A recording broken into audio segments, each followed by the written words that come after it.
Hello दोस्तों, कैसे आप लोग। और आप लोगों का फिर से स्वागत है मेरे एक नए वीडियो में। तो आज की वीडियो में हम हमारे चैप्टर 1 के न्यूमेरिकल प्रॉब्लम्स सॉल्व करेंगे। ठीक है ना दोस्तों, आज हम चैप्टर 1 के न्यूमेरिकल प्रॉब्लम्स सॉल्व करेंगे। तो मैं जो है क्वेश्चंस मुंह में बोलूँगा, 2-3 बार रिपीट करूँगा और आप लोग, मैं सिर्फ क्वेश्चंस मुंह में बोलूँगा, मतलब मुंह से बोलूँगा और आंसर्स बोर्ड में करूँगा। आप लोग क्वेश्चन कॉपी कर लीजिए 2-3 बार सुन के, या फिर कुछ भी कर दीजिए। ठीक है ना। तो शुरू करते हैं। तो आज हम कोशिश करेंगे कि 5-10 कम से कम मैथ्स कर लें। और ठीक है, तो चलो शुरू करते हैं आज की वीडियो को। तो पहले जो हमारा न्यूमेरिकल प्रॉब्लम 1 है, उसका मैं आप लोगों को क्वेश्चन बता देता हूँ। ठीक है ना। तो न्यूमेरिकल 1 में जो क्वेश्चन है नंबर 1, उसमें है क्वेश्चन है express 1 light year in megametre. Express 1 light year मतलब express 1 light year in megametre. एक लाइट ईयर को मेगामीटर में एक्सप्रेस करना होगा हमें। ठीक है ना। तो हमें पहले जानना होगा 1 मेगामीटर कितने मीटर, मतलब कितने मीटर का इक्वल होता है। तो 1 megametre is equal to 10 to the power, ये 0 नहीं है, ये 6 मीटर। ठीक है ना। 1 megametre is equal to 10 to the power 6 metre. तो अब हमें तो मालूम ही है कि लाइट 1 लाइट ईयर क्या, 1 लाइट ईयर का क्या मतलब है। 1 लाइट ईयर का मतलब ये है कि लाइट 365 डेज और 1 ईयर में कितना डिस्टेंस ट्रेवल करता है, कितना डिस्टेंस लाइट ट्रेवल करता है, उसका मतलब है 1 लाइट ईयर। उसका मतलब है 1 लाइट ईयर, वो डिस्टेंस है 1 लाइट ईयर। तो ठीक है, चलिए करते हैं। तो क्वेश्चन है एक्सप्रेस अ लाइट इन मेगामीटर। सुन लीजिए, एक्सप्रेस अ लाइट इन मेगामीटर। ठीक है ना। Express a light year in megametre, express a light year in megametre, ये क्वेश्चन है। तो अब आंसर करते हैं। पहला क्वेश्चन का आंसर हमें मालूम है, मैं मेगामीटर को mm लिखता हूँ। ठीक है ना। 1 मेगामीटर, mm मतलब मिलीमीटर होता है, वो मिलीमीटर नहीं, मैं यहाँ पे लिख रहा हूँ 1 megametre is equal to 10 to the power 6 metre. Therefore distance travelled by light in 1 year मतलब 1 लाइट ईयर। देयरफॉर 1, माफ करना, therefore 1 light year in megametre is equal to 3 into 10 to the power 8 into 60 into 60 into 24 into 365। 365 क्यों? 365 days मतलब 1 year. ठीक है ना। 365 days मतलब 1 year by 10 to the power 6। मैंने ये क्यों लिखा, ये मैंने क्यों लिखा, क्योंकि ये है 1 लाइट ईयर का डिस्टेंस इन मीटर्स। ये है 1 लाइट ईयर का डिस्टेंस इन मीटर्स, एंड ये है लाइट का speed. 1 year into 1 light year by 1 megametre is equal to, जो वैल्यू निकलेगा वो होगा 1 लाइट ईयर इन मेगामीटर। समझ में आ गया ना। तो अब हम मेगामीटर में इसका वैल्यू निकलेगा 946 में मल्टीप्लाई करता हूँ, ये इससे जो है, ठीक है ठीक है ठीक है, ये इससे 946 08 इंटू 10 टू द पावर 5 मेगामीटर, ये वैल्यू है। ठीक है ना। मैं लिख देता हूँ एक बार, वैल्यू क्या लिखा था मैंने भूल गया। ठीक है, छोड़ो कोई बात नहीं, मैं या एक और बार 94608 इंटू 10 मेगामीटर, ठीक है ना, is equal to 1 light year, is equal to 1 light year. 1 light year मतलब इतना मेगामीटर। फर्स्ट न्यूमेरिकल प्रॉब्लम गया। सेकेंड वाला, arrange in ascending order of magnitude. Ascending order class 1 से हम करते आए हैं, छोटे से बड़े। सपोज 2, 3, 6, 9, 1000। इसमें सबसे छोटा 2 है, 3 है, उसके बाद 3, उसके बाद 6, उसके बाद 9, उसके बाद 1000। तो ये असेंडिंग ऑर्डर में ही है, इसको कहते हैं असेंडिंग ऑर्डर। आशा करता हूँ सभी जानते हैं। ठीक है, 2 नंबर में आया है हमें असेंडिंग ऑर्डर ऑफ मैग्नीट्यूड में इन यूनिट्स के वैल्यू वाइज हमें लिखना होगा, ठीक है ना। 1 माइक्रोन फर्स्ट, सेकेंड, ये मैं क्वेश्चन दे रहा हूँ, ये आंसर नहीं है, ठीक है ना, ये क्वेश्चन है, मैं बस क्वेश्चन कॉपी कर रहा हूँ, ठीक है ना। वो जो यूनिट्स है वो सब, ठीक है ना। 1 माइक्रोन। सेकेंड क्या आता है हमारा, एक मिनट रुक जाइए। 1 माइक्रोन। सेकेंडली आता है 1 एंगस्ट्रॉम। थर्ड आता है 1 फर्मी। फोर्थ आता है 1 नैनोमीटर, नहीं है sorry, millimetre, 1 millimetre. And fourth आता है 1 नैनोमीटर, ठीक है ना। तो इन पांचों को हमें असेंडिंग ऑर्डर ऑफ मैग्नीट्यूड में असेंबल करना होगा। तो सबसे छोटा क्या है, उसके लिए मैंने जो चार्ट दिया था पिछले दिन, वो चार्ट आप लोगों को याद रखना है। मैं वो नहीं बताऊंगा, चार्ट याद करके आप लोग ये कर लीजिएगा, मैं बस आंसर दे रहा हूँ।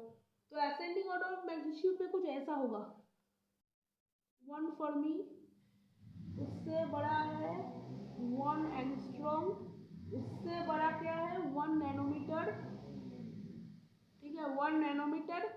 उस माफ करना, उससे बड़ा क्या है 1 माइक्रोन, 1 माइक्रोन। एंड उससे बड़ा क्या है 1 मिलीमीटर। तो ये है हमारा आंसर।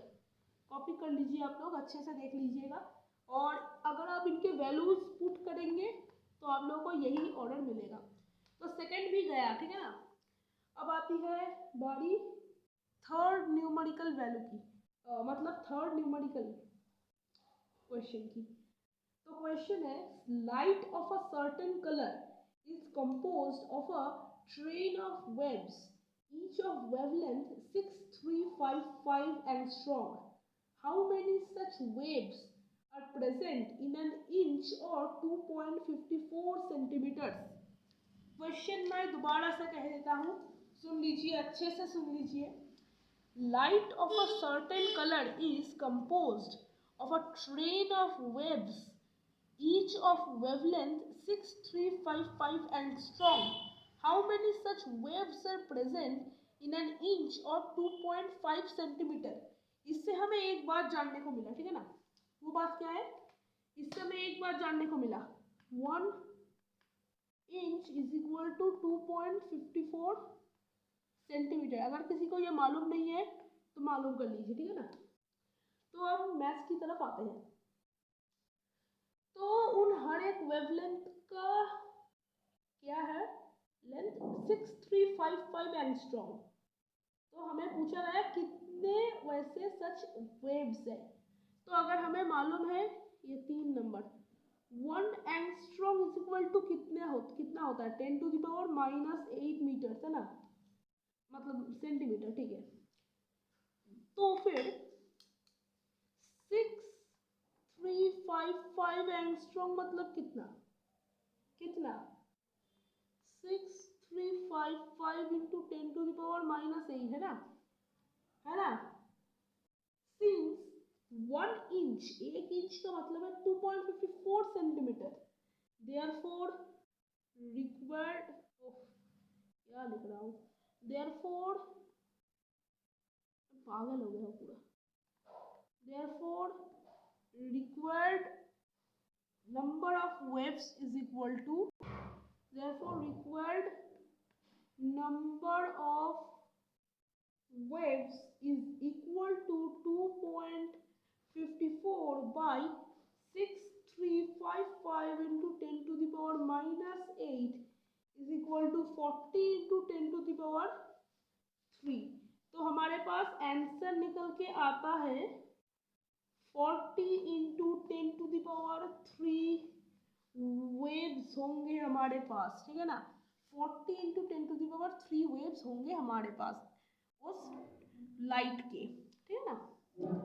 तो ये क्यों हुआ, 2.54 इंचेस मतलब 1 सेंटीमीटर बनता है और 6355 एंगस्ट्रॉम है उनका लेंथ और 10⁻⁻8 मतलब 1 एंगस्ट्रॉम, ये हमने पहले ही निकाल लिया, इसलिए ये डिवाइड हो गया और इसका जो डिवीजन बनता है मतलब ये पूरा सिंप्लीफाई करके हमारा मिल गया 40 इंटू 10⁻3।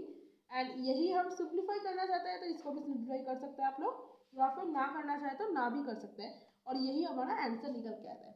तो चलिए नेक्स्ट मैथ्स की तरफ बढ़ते हैं। आज हम 5 न्यूमेरिकल प्रॉब्लम सॉल्व करेंगे, ठीक है ना।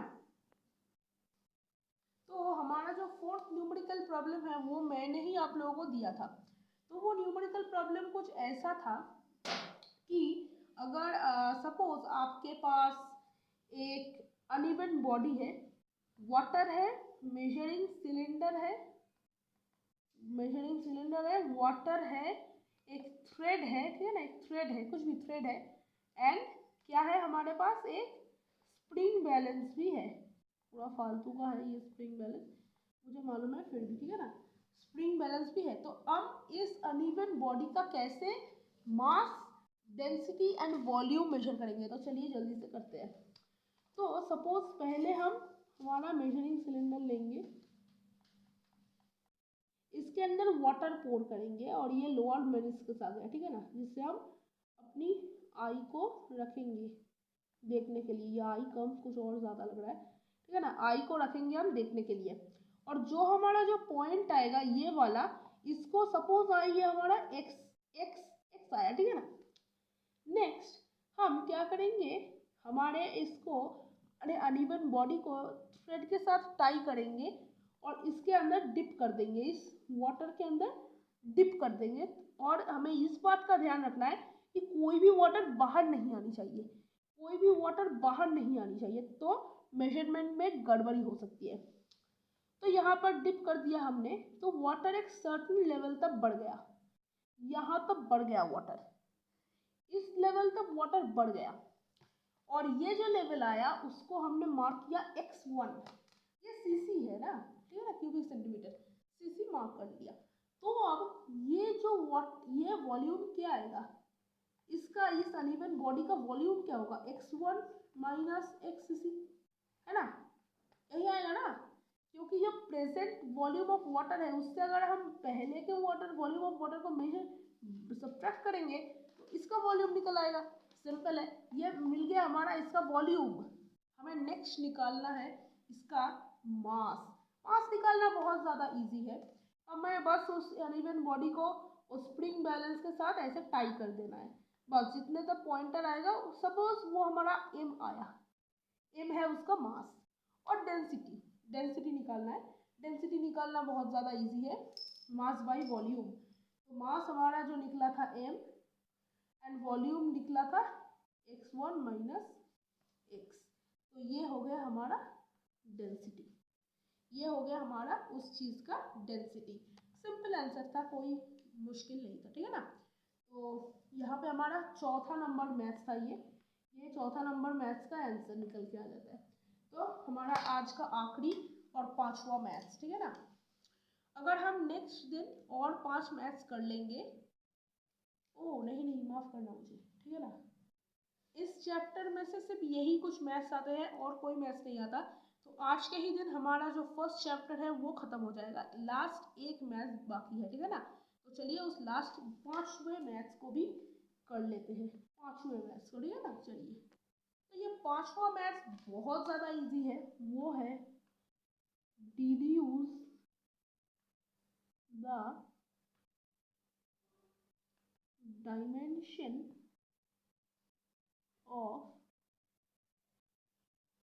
Power. Deduce the dimension of power, ये हमारा क्वेश्चन है, मतलब हमें पावर का डायमेंशन निकालना है। तो हम सब जानते हैं, क्या जानते हैं हम, पावर हम P पकड़ते हैं, power is equal to work, हम W पकड़ते हैं बाई टाइम T, ठीक है ना। Work is equal to power by time. अब वर्क का क्या मतलब होता है, W is equal to force into distance, force is equal into distance. W के जगह पे हम लिख सकते हैं force into distance by time.